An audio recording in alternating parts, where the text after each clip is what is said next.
Hi, I'm Kat. And I'm Gabe. And we're the Ghouls Next Door. Talk about spooky stuff all the time. Yeah. We're talking about specific spooky stuff. Yeah. Because it's December. It's a new month. New us. It's spooky and cold and dark. And the sun is only up for like a few hours. Yeah, you leave your house, it's dark. You come home, it's dark. It's sad. Yeah. So you probably are going to stay at home and snuggle up with a blankie. Yeah. My blanket has my face on it. And your cat's face. I know, but it's weirder. If you just say it's your face. Yeah. It does, yes. But grab a blanket and then you're like, it's really warm and toasty. What do I want to do? Oh, I bet you want to watch a horror movie. Yeah. So you can get real close and comfortable to your friends and your loved ones. That sounds right. So this month, we're talking about specifically horror directors. So if you're thinking, like, what movie should I watch? What would me and my friends and the people who coexist in this space with me while we're hibernating, what do we want to watch? If you're me at my 13th birthday party, Pan's Labyrinth. Yes. Or if you're me on, any given night, it's Pan's Labyrinth. Excellent. I highly recommend 5 stars. Yes. So today we're going to be talking about Guillermo Del Toro. Yep. We've been saying we're gonna, and now we're doing it. Yes. I mean, we've sprinkled him in. We've talked about him a little bit here and there. We do enjoy him. I really, really love Guillermo, and so I'm going to fangirl pretty hard. Yeah, that's hard about it. Yeah, so stay tuned for that. And we are definitely going to talk about Pan's Labyrinth and sprinkle in a few others that we enjoy. Because it's great. Yes. It's great. Yeah, facts. We tell you facts. All the facts. Your facts. Still facts. About that spooky stuff. Yeah, spooky stuff.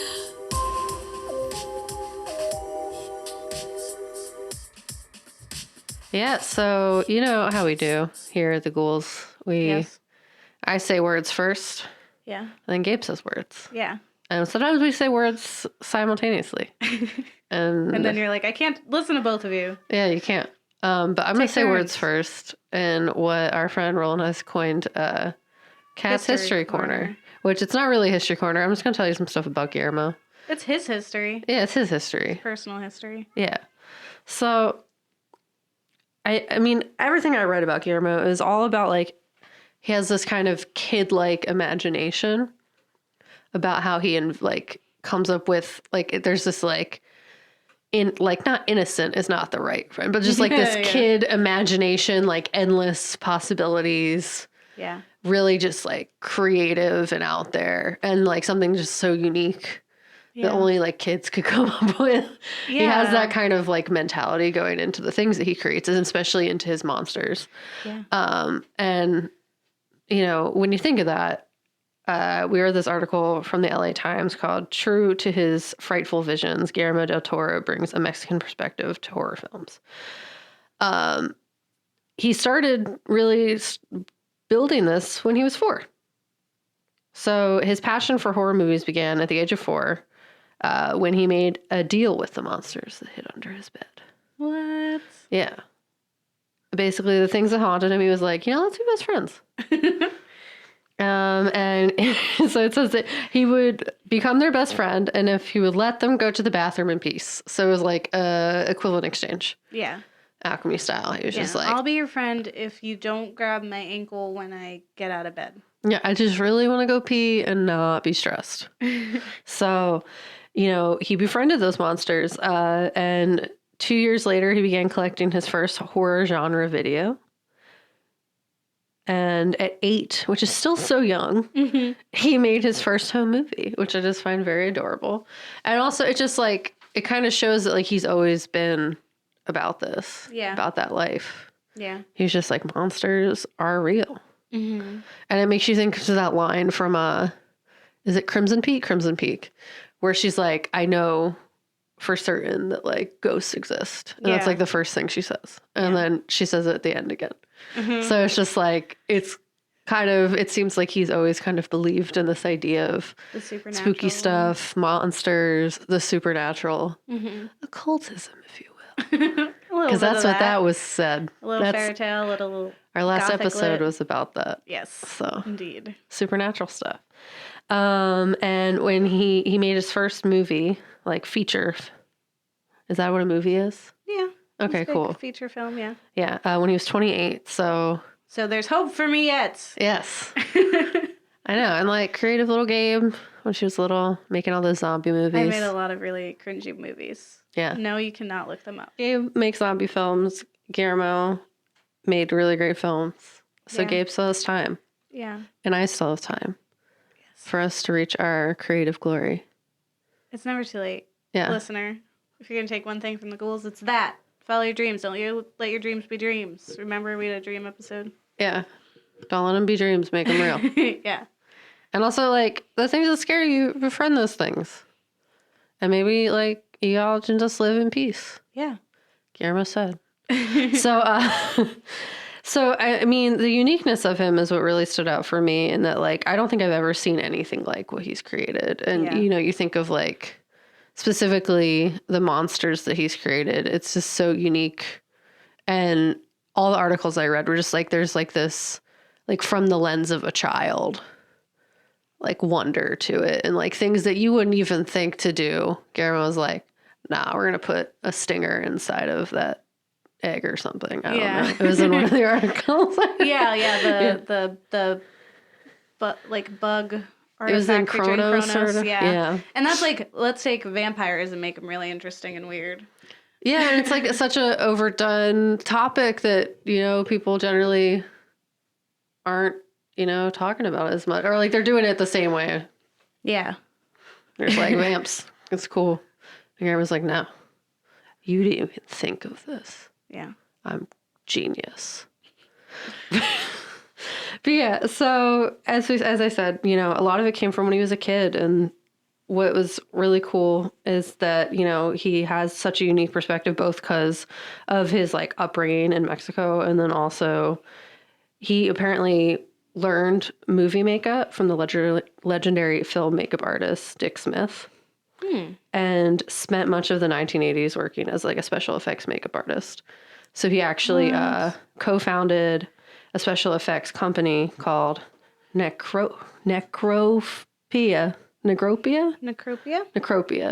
That's how I say words. So, you know, he's like multi-talented. He has like this really interesting background. And it just seems like it all ties back to the idea of monsters. And like the uniqueness and like humanness, I guess, of his mom. Like, you know, he's really creating something unique. Yeah, he's a cool guy. Yeah, I see that. Well, that's cool. Kind of. Gabe has a lot of words. That's why I'm only saying a little. So she's going to say a lot more. And then I'll say words probably like in response. In reaction to what I'm about to say. Yeah. So I, first, I just wanted to say that I absolutely love and appreciate Guillermo on like so many levels, which is why I'm gonna fangirl, and why it took so long to get to this episode, because I was like, we can't just put him in as just like a half, like it can't be a topic that's other than himself. Yeah, he's got to get a whole thing. Yeah, because and even like when I was thinking we were gonna do foreign horror, and I was like, we could do, you know, Mexican horror, but really it would have been mostly him, and even still, he does do some Mexican horror in there, and he has some, you know, references to his life growing up in Mexico, and he's very proud of that too. But he also talks a lot about the Spanish Civil Wars, Spanish Civil War, and that kind of history. So I feel like it was just unjust to just plug him into a Mexican foreign horror episode when it really, I just wanted to talk about him because he's his own genre. He doesn't exist to be, you know, affected by any other things, and he's very like unapologetic That's about what I'm saying. He's a trendsetter. Yes. He's out here with his unique self. Yeah. Well, like you said, one of the things I really love about him is his monster creation. And what I think is really unique is not just the fact that like he creates these really like viscerally realistic monsters, right? Like we see them and we believe them. Yeah. Like they're not like they're there's no CGI. There's no weird, it's like, these are practical effects. These are things that like I can see myself running into in a dark alley and being like, oh, but there's this whole other part to his monster creations that really resonates with me as someone who loves literature, film, and is just like a big geek about that stuff, is that these monsters are people. Yeah. Just like good and bad people. Yeah. Like some of them you feel compassion for, which is why it's so amazing that he did Hellboy. Because like who was going to really bring that character and the genuineness of this guy who is the son of the devil, who has got horns on his head, but loves kittens. Like you can't get any more Guillermo than that.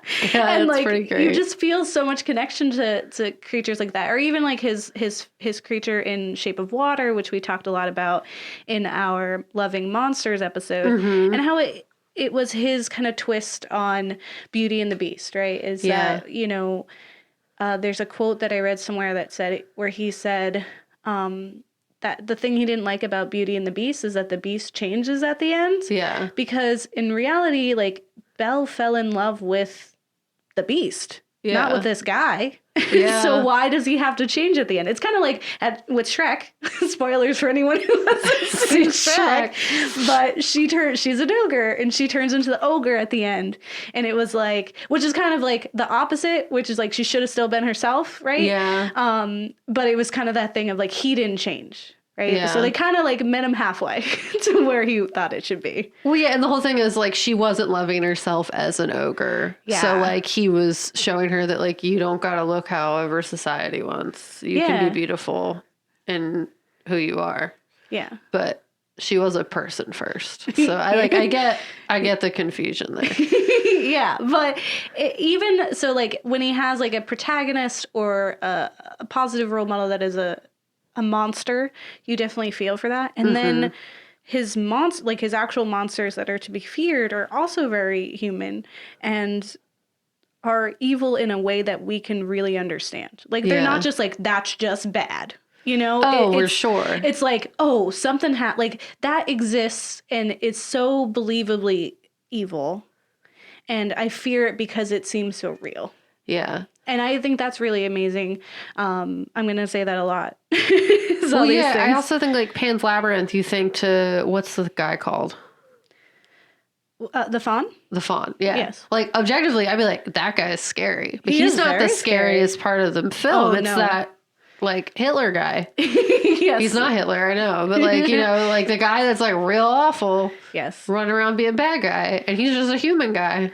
Yeah. And that's like that was cool too. The quintessential kind of takeaway from that film is that Vidal, I believe is what his name is the real villain in it. It's not the Faun. He is scary, but it isn't even the Pale Man or the Toad. Those are not the villains. They just represent other stuff. They're not even that scary in comparison. It's like I mean, Pale Man is kind of scary. Yes, he's out here with his hands in his eyes, chasing you with the stomach. He eats the fairies. It was bad. Yeah. The Beauty and the Beast quote is actually from an interview on Visitations, a podcast by Elijah Wood and Daniel Noah. Cool. So give him some credit there. I also really, really love, and when I got a hold of Pan's Labyrinth as a young person, I would watch like the behind the scenes and the making of, because I get like really nerdy about that stuff before I even knew that's what I wanted to do. I was like, I just am fascinated. But I really love his like inventive filming techniques and the way that he uses practical effects and like will manipulate the physical world that we have to create things on screen versus just like drawing something up in a computer, which is fine because we have the technology so it doesn't look cheesy. But there's just something about like getting that inventive. It's like, to me, it feels like this really good mesh between the left and right side of the brain because you have all this creativity, but you also have all this practicality. Yeah. And I remember seeing like a documentary, or not documentary, but like a behind the scenes of Peter Jackson when he was making Lord of the Rings and how they would like put Gandalf closer to the screen and then would manipulate the way that it was seen so that the hobbits look smaller, but that's just because they were farther away. Yeah. Like the wagon they're in, they're not sitting next to each other. They're actually like far away. And I was like, that is so cool. Like I want to be an architect just so I can like make contraptions and stuff so I can make these cool things. And he does that. There was an article that I was reading about his work on specifically The Shape of Water, which is beautiful. Right? And so there's this article that goes into detail on IndieWire that explains something about like one of the shots that he did. So it says, a perfect example of this was the opening shot of The Shape of Water, in which the camera floats through Elise's apartment, which is completely underwater.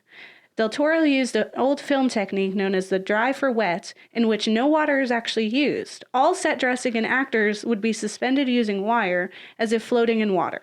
And the room was filled with vapor atmosphere and caustic lighting, while large fans combined with slow motion cinematography simulated the feel of objects moving in water. That's wild. And then they just put like CG water in there, right? Yeah. But everyone is doing that. Like you were acting out as if you were in that space. Yeah. And like to manipulate technology and like the human eye to believe that is just phenomenal. So, well, it's like what we was. He's just unique and talented and wonderful. Yes. Another thing that we kind of touched on is what we said about Pan's Labyrinth, right? Is that the real villain is Vidal. Yeah. And I am like a sucker for imagery and for just like things being kind of right in your face. But you, on first glance, you're just kind of like, what a nice, like, not nice. It was a very traumatic film, but you were like, wow, okay, a film. And then later you're looking and you're like, wait a second. Like every time I watch, I'd be like, wait, I think that's this. And now I'm older, so I have these like different eyes. It's always so interesting to watch a film that you saw as a kid and be like, whoa. I was an idiot. I didn't know what things were. So what is the monster from that other film we watched? It was like the Canker Man. Oh, yeah. Yeah, the kid lens versus adult lens. Yeah, exactly.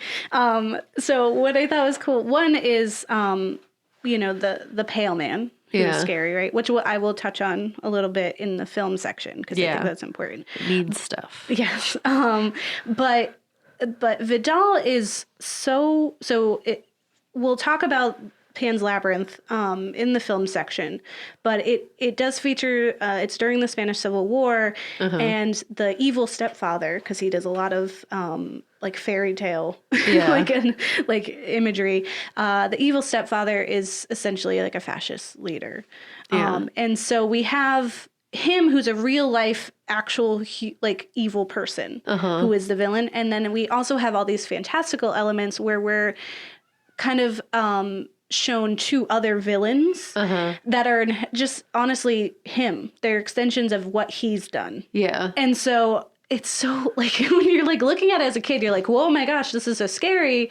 And like those things are really terrifying. Yeah. And this is so real to like what like, you know, a fairy tale really is. Like when you even Grimm fairy tales are like, they pale in comparison. Yeah.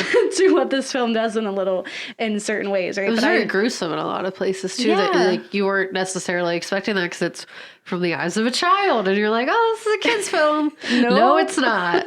Yeah. And I think that's something that people forget about, like fairy tales and tales of like morals, was originally they weren't like hunky-dory tales where the princess gets the prince at the end. It was the German guy who eats your thumbs if you suck on them. Yes, there's, you know, the evil stepsisters who are cutting off pieces of their feet to fit in there and then getting their eyes picked out by crows. Like, there's Ariel who's getting turned into sea foam because love isn't real. Like, I don't know what else. Like, it is so intense. And I remember reading Grimm fairy tales to, like, my younger sister and being like, maybe I shouldn't do this.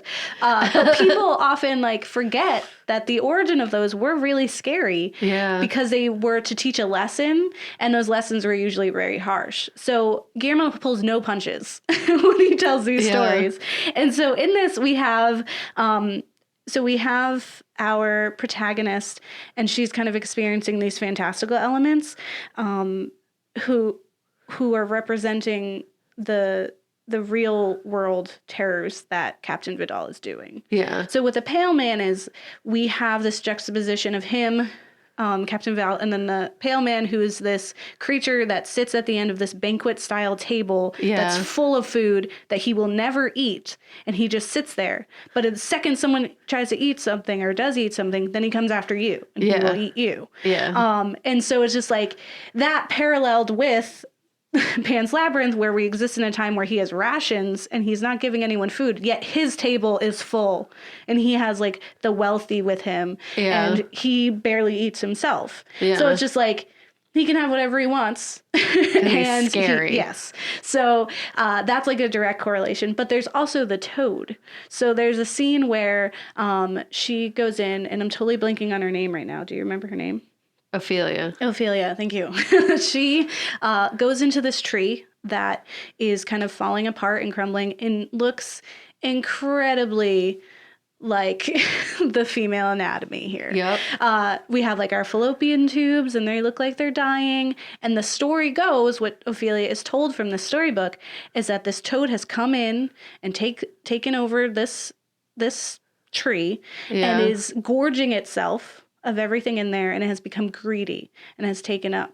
And so she has to go in there and trick it and poison it, and then it will go, and then the tree can thrive. Yeah. It's literally, her mom is pregnant and is literally like with the seed of this bad guy. like this poisonous frog that's like sucking the life out of her because the kid is kind of killing her from the inside. Yeah. And like she has to like go in there and protect her mom. Yeah. And so it's kind of parallel to when her mom, spoilers, gets like sick because of the baby. And we see on the book the fallopian tubes show up again in the uterus, and it's red. And I was like, oh my gosh, I didn't see that the first time I ever watched it.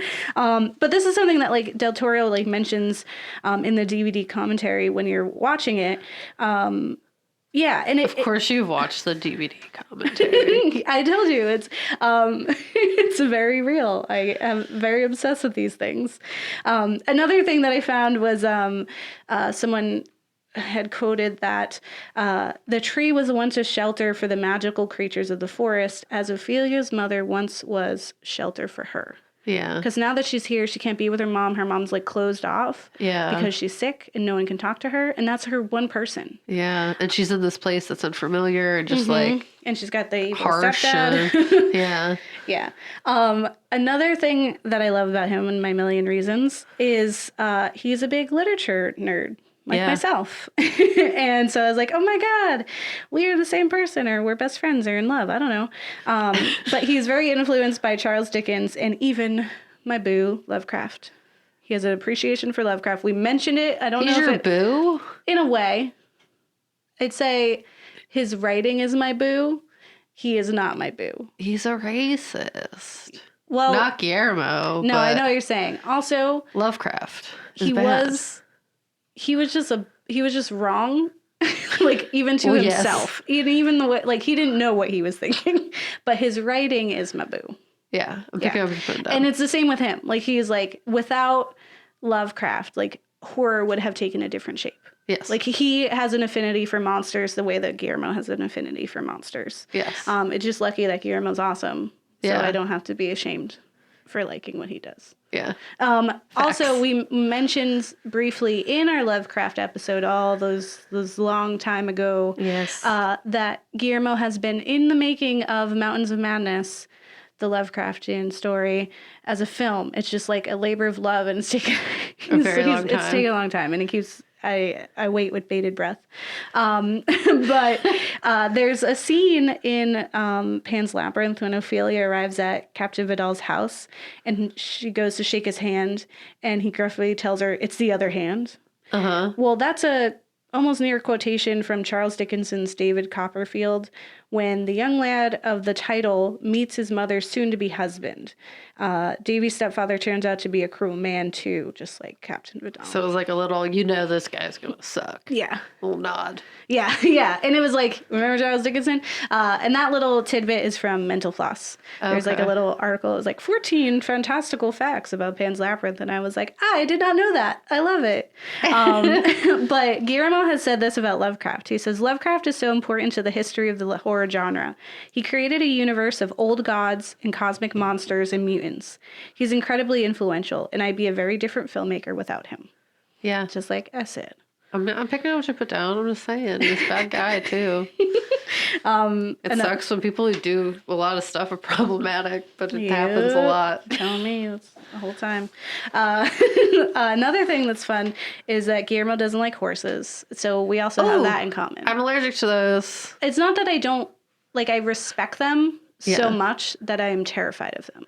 Like, they're just so much. They're so big. And it's like, how arrogant are we as just puny humans to be like, I'm going to beat that thing down so I can ride it around and just tell it what to do. Like, that's a monster.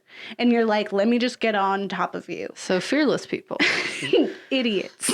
Don't say that. My own friend was a horse trainer. My sister loves horses, and she gets on them, and she does it. And she's also a large person. Like, she's very tall. She could do whatever she wants, I guess. But I'm, as a small person, just respect them so much that I'm not going to... It scares me, but he hates them. He hates them. Yeah, he's been quoted as saying they're absolutely nasty mother effers on a DVD commentary. What? I met so many nice horses. All right, go ahead. And after Pan's Labyrinth, and he had to work with horses that were essentially ill-tempered and difficult, he says it only intensified his feelings. And so I never liked horses, he says, but after this, I hate them. That's another one of the 14 facts, just for everyone. But horses are nice. They just want to run around. Yeah. No, Be nice. I think it's the same thing. They don't want to be in movies. Like, we don't want to have to deal with them. Like, they should just movies. be out. They want to go be free. Yeah, they should just be doing. We don't need another war horse. They just want love. But the last thing I just want to touch on, so I don't take everyone's time forever, is his own, like, adamant use of his history and heritage.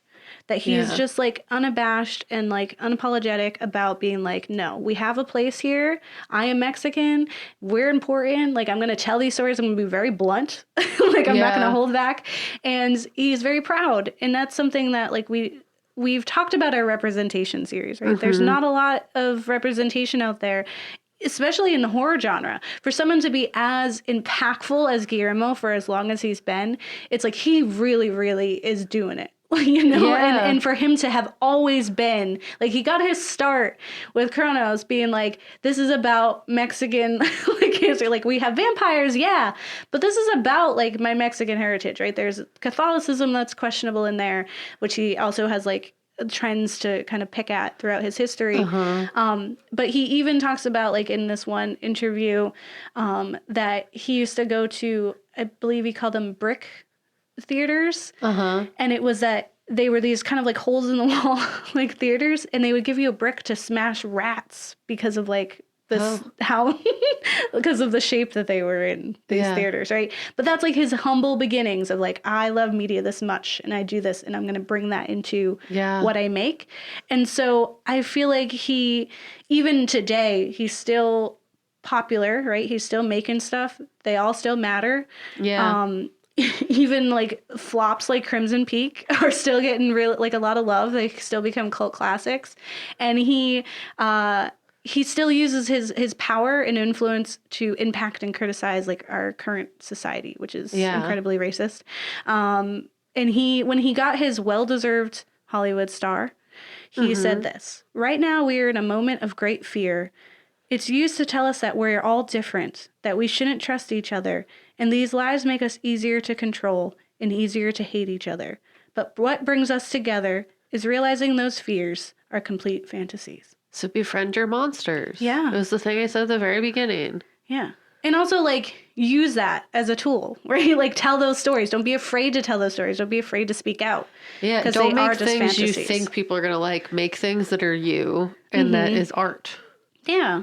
Yeah. And he does a lot of the times tell stories of monsters, and he does tell things from the lens of, like, a child, and that he feels like the kaiju and, like, those big monsters and the stories of them were always this, and I'm butchering this quote because I don't have it written down in front of me, but he essentially was saying that when you have a story of, like, those big monsters, it's like putting the adults down a peg. Yeah. Because it's like, now they don't know what to do. There's something bigger than them.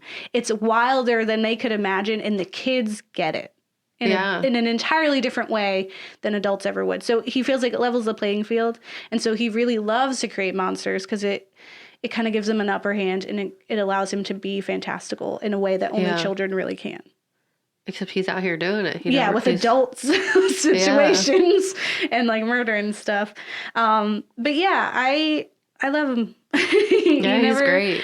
Never holds his punches. He tells spooky stories. He has a good love for fairy tales and the grimness of the world, and he tells it beautifully. I like how he's just always saying something, and he like doesn't back down from that. Yeah. He's just here, he's saying it. Even when he's having fun, like when we did Scary Stories to Tell in the Dark, like that was a fun film. It was very goofy. It was not what anyone was expecting of him, right? Yeah. But then he has his Hispanic character in there, and he doesn't hold back. He's like, racism is real, friends. And I'm being very overt about the racism that's happening now and paralleling it. And I just sprinkled it into your kids' fun video that you're going to go watch. And you're going to feel really upset about it while you're watching and root for this Hispanic kid. And you're going to want him to do good. And then you're going to be like, oh, maybe I shouldn't be racist to immigrants. What? Oh, wow. I just felt so many emotions. Yeah. Look and at it's that. like, how can he, tell a story where he himself is an immigrant and not give, that light to it? Yeah, he does. He's always out here. He's always saying something. Even his like animated series, he's always doing something. And it's phenomenal. I'm very excited to see what he makes in the future. Just love him. And if Guillermo, if you're listening, if you somehow stumbled on this, I hope we got this all right. And also, I love you. Let's become best friends. Yeah, you're great. Okay.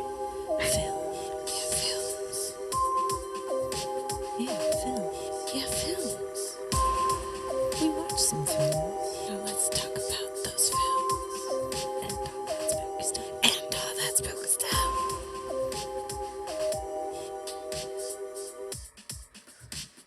So, like we said, we watched some things. We did. We watched Pan's Labyrinth, which is from 2006, Uh-huh. which is a lot more recent than I thought. Yeah. But I'm guessing, I got it right when it was there, right when it was available. I had it because I might have been 16 when I showed it at my birthday party. Yeah, that makes more sense. I'm trying to like do math, and I was like, that seems too young. Yeah. Maybe. But it's Pan's Labyrinth, or El Labertino del Fauna. And it's important that Pan has nothing to do with this. The faun's name is not Pan. It's just that for American audiences. It's just supposed to be the faun's labyrinth. Oh. Well. but Americans are like, what's that? So he had to put that. But yeah, so here's what it's about. In the fallingest Spain of 1944, the bookish young stepdaughter of a sadistic army officer escapes into an eerie but captivating fantasy world. Yeah. Fun fact about this that I found, I think on that 14 fun facts about Pan's Labyrinth, is that the faun is actually inspired by these dreams that Guillermo had when he was growing up of a faun that would visit him. And that's one of the ones that he would like make a deal with. Kind of. Well, his original idea for Pan's Labyrinth was that it was the mom, the pregnant woman, who falls in love with the faun and then sacrifices her infant, hoping that would lead to them living together happily ever after. So it was a lot darker and a lot sadder. Yeah. Although this is very sad. There's some really interesting Don't things. sacrifice babies. Don't do it. So spoilers. I was very upset. Yeah. At the end of this movie. Well, she didn't sacrifice the baby. I understand. I'm just saying. But the 11-year-old out here killing spoilers kids died. And it was but did she really die? She's alive in the underworld now. I mean, she's a princess. Her mom's alive and happy, and the baby's That's there. what the movie says. Yes. Yeah. So like I teased in the facts section, Guillermo says this about the Pale Man, and he tweeted, he said, "The Pale Man represents all institutional evil feeding on the helpless. It's not accidental that he is A, pale, B, a man, and he's thriving now." And this was in reaction to the turmoil that we have currently in our country. Yeah. He was like, listen, we got a lot of pale men out there who look an awful lot like this pale man with their like gross chin stuff, looking all like gross in Congress, ruling over things and greedy. Like we have this greedy upper class that is, siphoning all and not giving it to anyone. You don't need Literally it. just Bezos. saying, like, people don't deserve a living wage. Yeah. Like, Bezos deserves more money than he's ever going to be able to do anything with, but we can't have a minimum wage that's livable to pay your rent. No, that's what they're saying. So Guillermo does not hold back, like I said. The pale man, so he is this other symbol of Vidal's nature, and that he, you know, like I said before, he's like hoarding all these things and not sharing it.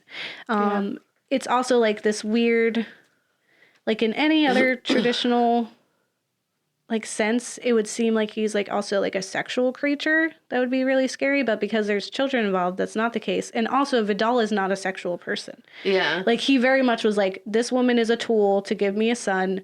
I don't even care about that stuff. Yeah. I just want power. Save the boy.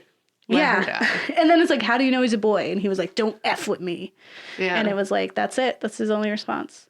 But it's such a just ending. So what we have is this girl, Ophelia, if you have not seen this film, who has a great imagination. She writes stories. She tells these beautiful like tales. Yeah, tales to the baby in the belly. Yeah, and to her mom, even though they were also very dramatic stories about people going after things and losing sight of the hope in midst of thorns.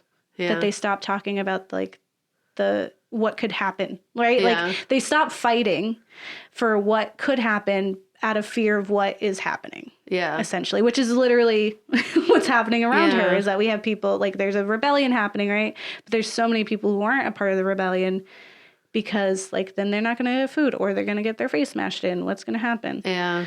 So we have this young girl and her father died and her mom's now remarried to this evil guy. She's very pregnant. She's incredibly pregnant. Yeah. And very sick and should not have been moved to where she is. Yeah. They have one doctor that's taking care of her, and he is one of the rebel spies, and ends up dying right before she's going to give birth, which was 100% the reason why she didn't make it. Yeah. But we also have Ophelia, who encounters this bug that looks like a leaf tree bug. Yeah. One of those stick bugs. I know what you're saying. And it turns out it's a fairy, which I was like, yeah. I looked at that and I was like, that's not, no. And not the game was talking like, about it's a fairy. And I was like, uh-huh. Well, it took the form for her I run so from she that could bug. remember. I would love it. But she immediately is like identifies this creature as a fairy because that's like what her imagination is and that's what her soul is. And she is fed this tale by the fawn in the middle of the labyrinth that she is a princess and she is up here reincarnated and she's got to complete some tasks and then she can get back to the underworld to where her dad is, her real dad, the good dad. Yeah. Who is presumably the one that died. Yeah. And so she does the tasks or tries to. She does the toad thing. Meanwhile, in the background, there's rebel stuff happening. There's a really gruesome scene that I think is the most horrific of all of it, where Vidal bashes this man's head in with a bottle. Yep. That was really upsetting for multiple reasons. Yes. Yeah. Specifically, I get really messed up when people die, but it seems like not for any good reason. Yeah. Like, there's no good reason to kill somebody, but like That one was really messed up. I was just like, they were just there. Yeah. It makes me never want to go outside because that happens all the time in the real world for no good reason. It's all the time. But we live in Philly. It's all the time. You want to know something fun? Mess me up. That's not fun at all. Yeah. Is that's kind of based on a true story. Oh, of course it is because it happens all the time. But also, what's the true story? Del Toro and a friend were once in a fight, and his friend was beaten in the face with a bottle. And he is quoted as saying that the detail that really stuck in his mind after that account is that the bottle didn't break. Yeah. It like stayed as he was just like, that really just like jarred him. And so that scene is based also on I don't know, it didn't say in the things I was looking.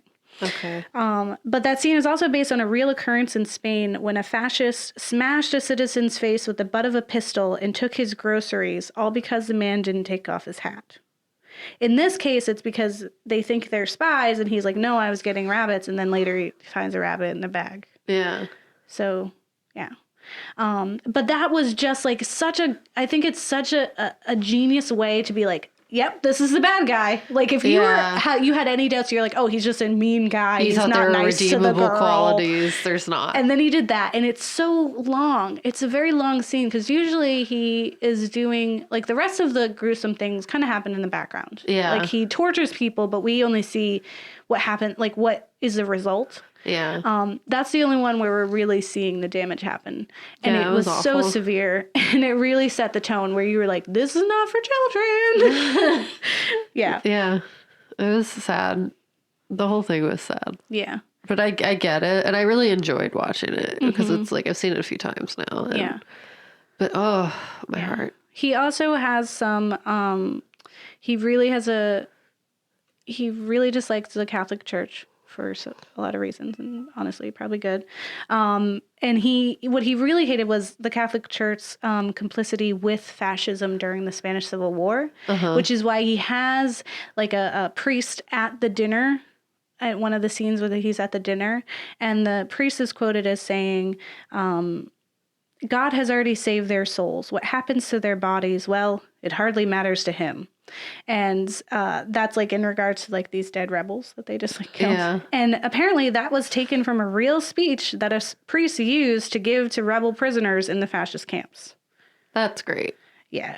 Also, I mean, that does not shock me from everything I've learned about specifically Catholicism over the years. Yeah, they just fit whatever's there. But Guillermo has also been quoted as saying that the pale man is also the church. To him, and that he represents fascism in the church eating the children when they have a perversely abundant banquet in front of them. Yeah. So yeah, again, he doesn't hold his punches. Yeah, it was. There's also the soundtrack, which is beautiful. That the lullaby. So Ophelia's Lullaby is like one of my favorite songs in the history of the world. Yeah. I would listen to that to go to sleep. Yeah. I'm not going to pretend that I didn't really truly love this film. And it fits so perfectly in it.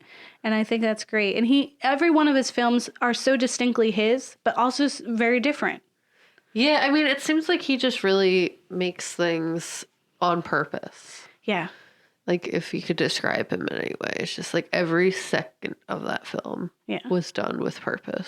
Even like the color schemes, like this is all very blue and like everything is kind of washed out, right, and dull. And like solemn. And then if you have something like Shape of Water, it's very green and there's some bright aspects to it. That there's like some dull aspects to it, but there's also some brightness. And then you have Crimson Peak, which is just like almost like there's no color but red. Yeah. And it's like so severe that it's kind of shocking. Yeah. So yeah, man, every single thing is well thought out. Like nothing is just circumstantial or by accident when you watch it. Del Toro. But we watched another thing. We did. We watched Crimson Peak from 2015. So, in the aftermath of a family tragedy, an aspiring author is torn between love of her childhood friend and the temptation of a mysterious outsider. Trying to escape the ghosts of her past, she is swept away to a house that breathes, bleeds, and remembers. I just want to say that the description for this film is way more interesting than the film itself. I thought it was good. I thought it was fine, but it's not that. I would read that book.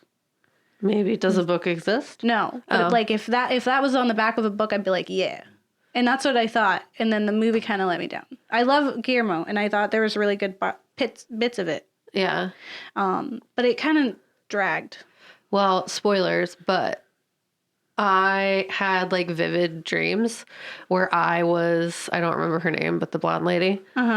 I was her, and the sister was chasing me.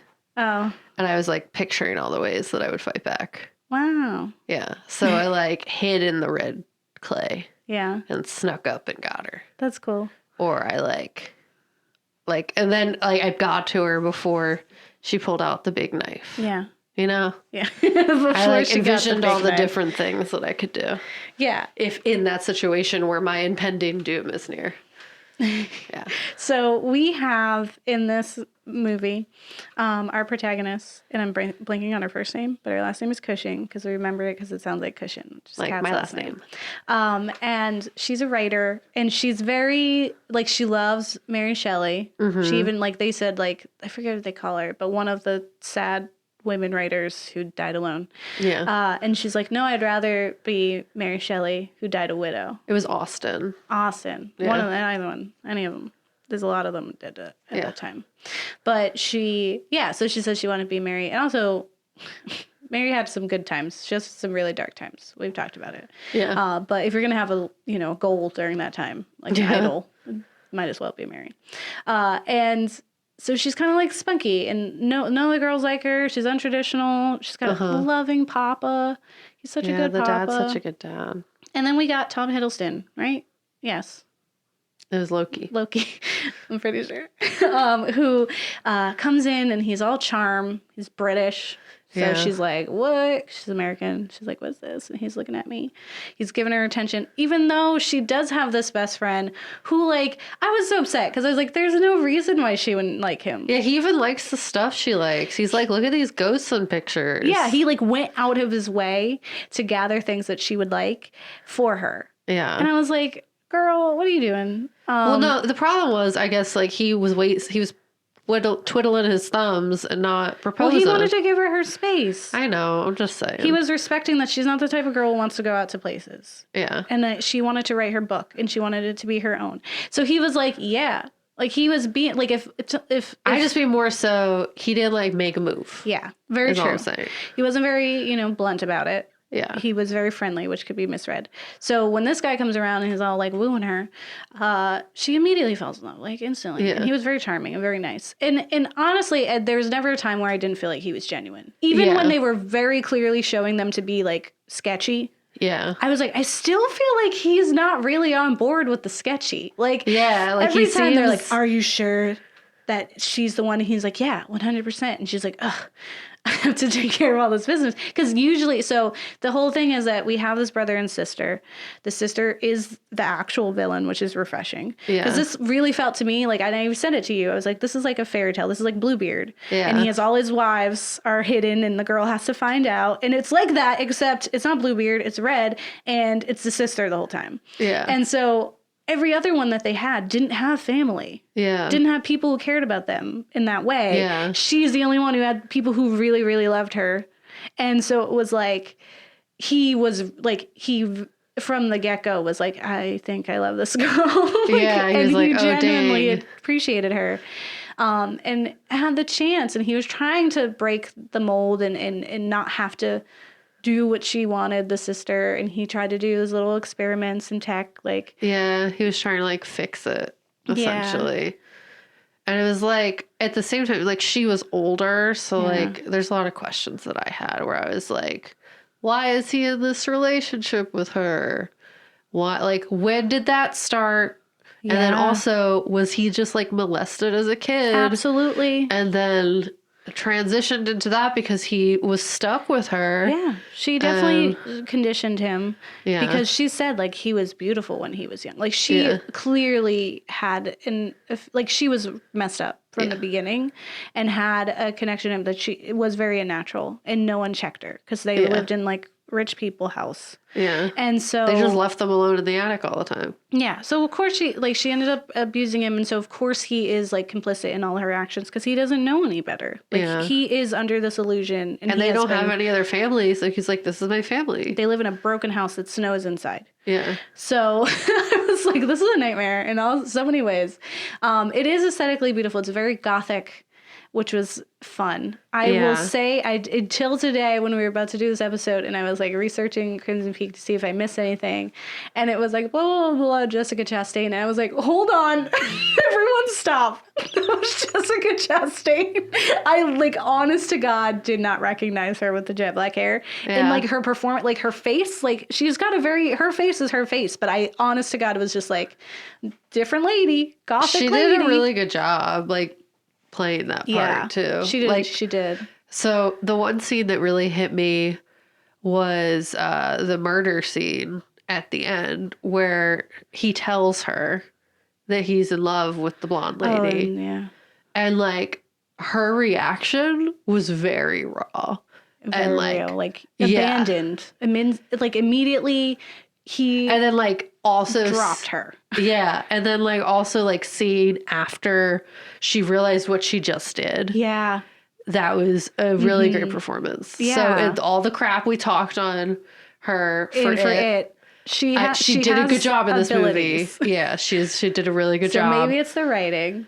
Yeah. Yeah, I definitely. And I mean, Jessica Chastain has been recommended as a good actress. And maybe I don't think she should have done that movie. But, and I've said that this whole time. I think it should have been a different cast altogether. Although Bill Hader did great. But he's kind of what I was looking for. Yeah. Anyway, tangent over. Yeah, she did it. She did a really good job. Yeah. I think Tom Hiddleston did a really good job. He was very cute, but also soft. Yeah. Like, I really did feel for him. I felt like he was very young. He was really expressive with his eyes. Yeah. That was what really sold a lot of them. Like you could tell that he gave love eyes. Yeah. Like you could see it. Like, I was like, oof. So like Tyra always talks about expressing through your eyes. Yeah. Like he did that. Yeah. He would maybe be America's Next Top Model. I don't know. 100%. I think it was funny. There's a scene where they're gonna hook up, and Kat was like, "Oh my god, is he hot?" And it was like, because he like takes off his shirt. She's like, "Oh my god, he's so ripped." And I was like, "Yeah, he's like a heartthrob for people. Like people genuinely are like want in his pants." And I also have never really felt that because I've also just kind of seen him as like kind of like this goofy, funny guy. Yeah. And I also in this film was like, nah. Honestly, because in Loki, they just make him all like he's goofy and stuff. Goofy, yeah. But even in other stuff, I feel like I've always just been like, yeah, it's it's Tom, whatever.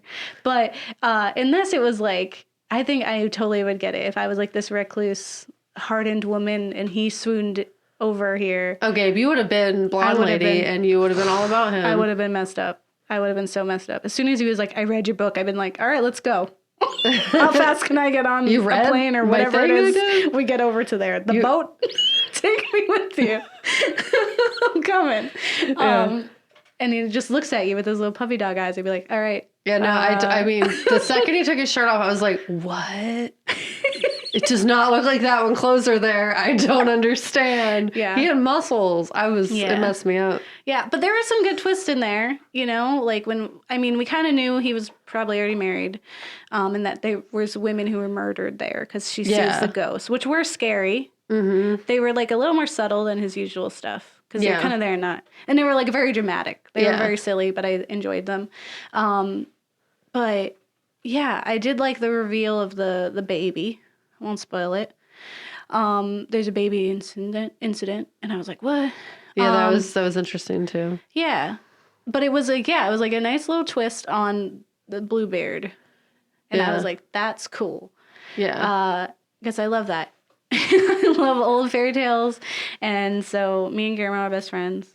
It's not, I would say it's not like his best one, but it was still his. And it was still cool. very Guillermo and very good in the way that like aesthetically you knew what you were getting. And it was a fun time. Yeah. I didn't regret it.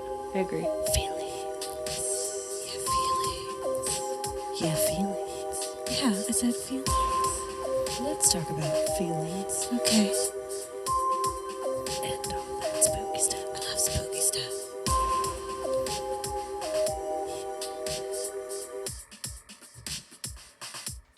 So if we like it, it's America's Next Top Tom. Yeah, because he was really feeling with his eyes. Yeah, he could see those emotions. He was smizing. Yeah. Yeah, he was being very emotive and beautiful. I didn't realize I had a crush on Tom Hiddleston. Now I'm like every other fangirl. Here it is. Here it goes. It only takes one. Yep. And then if you don't like it, we need a seat at the pale man's table. Yeah, because we do. And that's the whole thing. Yeah. Guys, we need a seat at the table. We need representation. The table. The pale man needs to be dethroned. He's got too much food. If we all are in there, like if we get a bunch of kids, you take his eyes before he can grab them. What's he going to do? He's going to run around blind. How about you can't eat your eyes?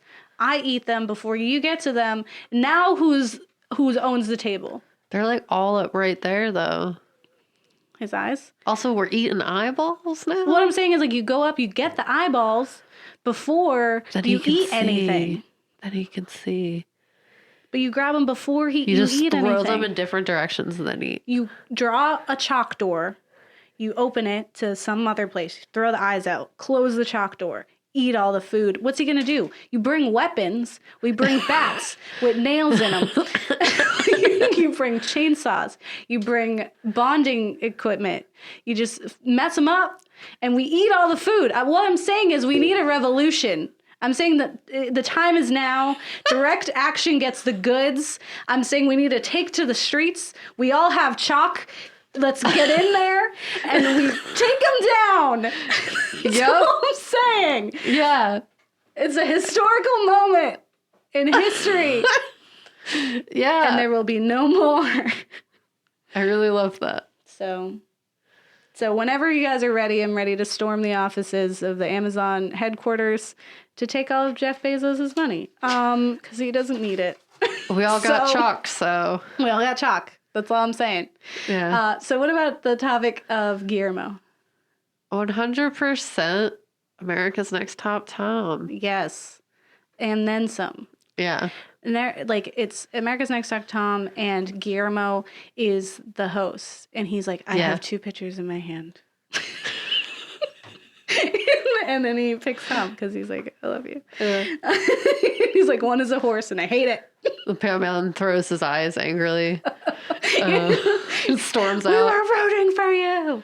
It's wonderful. If you guys aren't getting those references, I'm sorry. We've been watching a lot of America's Next Top Model. It's a good reprieve from all the horror that we watch. Yeah. But yeah, I love Guillermo. Mindless fun. Love him. He can do no wrong in my eyes.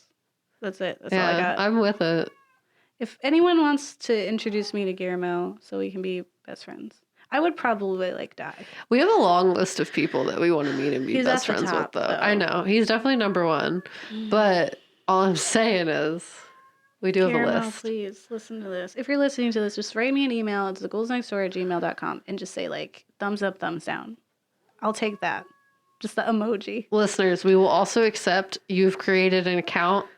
You named this is the real Guillermo Del Toro and you email me a thumbs up. Yeah. I'd love it. Yeah. We won't ever know if it's real. It's fine. I heard Guillermo's on the market, so I'm just saying the Gabe, age isn't that big of a difference. You're not on the market, so shut up. Just saying. He's just so lovable. You ever see his face? I just want to give him a hug. I really just want to hug him so bad. I just feel like he'd be a nice hugger. Yeah. So if anyone knows, let me know. What about Pan's Labyrinth? Yeah, America's Next Top Tom. And what about Crimson Peak? Yeah, I also enjoyed it. Yeah. America's Next Top It Tom. gave us America's Next Top Tom. So Yeah, I mean, as much as there was enough of a twist that I was like, oh. There was some stuff that I predicted. Yeah. I was like, oh, they're sleeping together. Yeah. I knew that. Oh yeah. But it was still it treated stuff really well. Yeah. It was with respect. Yeah. Any immature director could have really messed that up. Oh my gosh, yes. And it was not that. It was definitely done deliberately and with respect to the fact that stuff like that happens. Yeah. And even the scary parts were pretty decent. I was like, yeah, you didn't want to look right. at what was happening, which was not okay. Mm-hmm. The Crimson It was Peak. good. It wasn't the most entertaining, but it was good. Yeah. They gave us America's Next Top Tom, so. Yeah. So we can't really, knock her for that. Well, that was Guillermo. That's the start of our horror directors. It is. And I'll tell you this, it's all going to be interesting people that is not going to be the same people we've heard about. We're not doing John Carpenter. Yeah. So if that's what you were coming here for, I'm sorry. We'll probably never do an episode on just John Carpenter. Yeah. We have talked about him, but I don't really want to do that. Yeah. So stay tuned. We have some really interesting people. So if you want to hear about something new or just what's that deal, tune in this whole month. It'll be fun. Hang out. Be friends. Yes. So don't get married. You'll eat your kids. Okay, bye.